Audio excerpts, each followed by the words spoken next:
Quick question, who is the main protagonist of RWBY? Now your answer could be either Ruby Rose or the members of the titular Team RWBY, and I'd be inclined to agree with you. However, whatever your answer was, there is a problem in one of, if not the, protagonists of RWBY.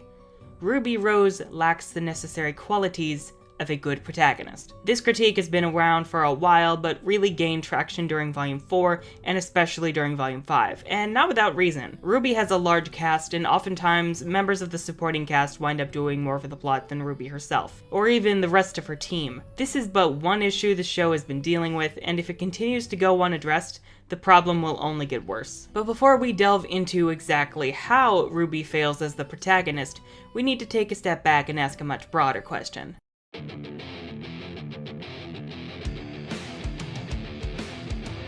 A protagonist, in the most basic description, is the main character of a story who drives the story. The audience is meant to identify with and root for this character in their endeavors, and this character's motivations, actions, and development should ideally be at the forefront of your story. That's not to say other characters can't partake in the story or receive development. To the contrary, the best shows know how to balance their cast. Just look at Game of Thrones, A Song of Ice and Fire for you novel fans. Its cast ranges in the hundreds, and even so, most characters, I said most, are well written and developed. That's why I often argue that RWBY's problem doesn't lie in its large cast, but rather in how the cast is balanced. I couldn't take it, couldn't stand another minute.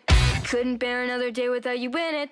All of the RWBY's lack of action in the first 2 volumes, I would say, isn't as bad as in later volumes, specifically because the plots of these volumes aren't really all that important. Volume 3 is where the problem really takes hold. When we learn about the maidens and get a rough idea of Cinder's plans, Pyrrha is the one who's aware of this, not RWBY or her teammates. RWBY takes on Roman Torchwick, who, while he was the main antagonist of the previous 2 volumes, is ultimately a very minor antagonist in the grand scheme. After this, Pyrrha is the one who gets the final battle with Cinder, not RWBY. RWBY really only gets a Deus Ex Machina, or Deus Ex Silver Eyes. Yes, I know that translation is incorrect, but it sounds better. And then that's it. She goes off unaware of what the audience already knows till nearly 3/4 of the way through Volume 4, and even by then, once Tyrion is out of the picture, it becomes Ren and Nora's story. During Volume 4, while Team Ranger gets most of the screen time and has the most developed story, the most RWBY struggles with are vague nightmares about Pyrrha, and even then we don't see them affecting her in her day-to-day life. She doesn't jump at loud noises or freeze in battle. She doesn't talk about having to put on a brave face for her friends. And in Chapter 10, when she's about to break down, Jean stops her. Now, I'm grateful Jean had the emotional intelligence, yes, that is a thing, to not blame RWBY.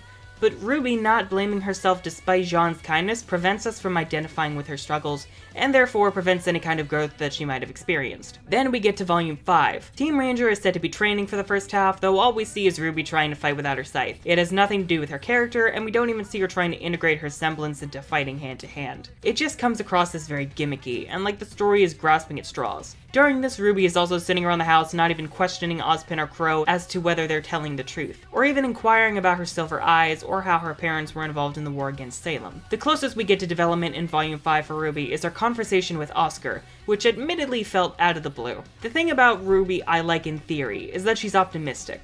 She's well aware of the darkness in the world, but decides to fight to make it better in spite of that. However, she doesn't struggle with this, ever, and she doesn't have any new insights. Likewise, her personality is largely the same as it was in Volume 1. Then we get into the finale territory, where RWBY and Cinder don't interact whatsoever. RWBY is simply knocked out after another Deus Ex Silver Eyes. This time it's completely useless and no one acknowledges it, and when she awakens, the most she gets is headbutting Mercury. Such growth. Meanwhile, in the vault, Raven is the one taking down Cinder, and Yang is the one who gets the Relic of Knowledge. RWBY took no part in this at all, and didn't even seem to have an effect in helping Yang summon the courage to call her mother out. As such, RWBY does very little to warrant being the protagonist within Volume 5 specifically. It's the volume that showcases the problem and makes it very hard to ignore. Despite all of this, some have argued that RWBY doesn't need to be developed because...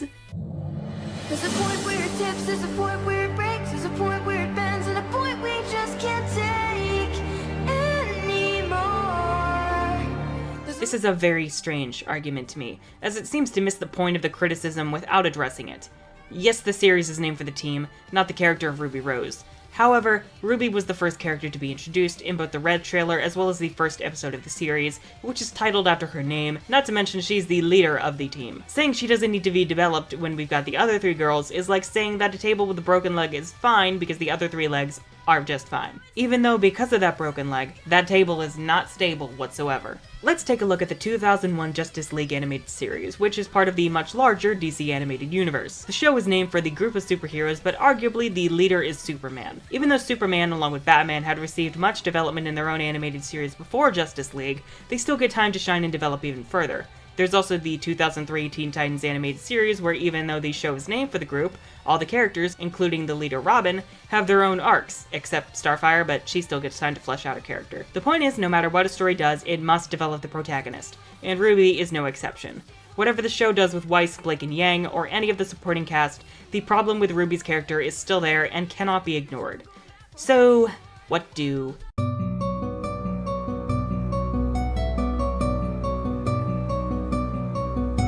The damage for the first 5 volumes has already been done, but there's still time to salvage RWBY as the series' protagonist. Namely, the first goal should be to have her be more active in the story.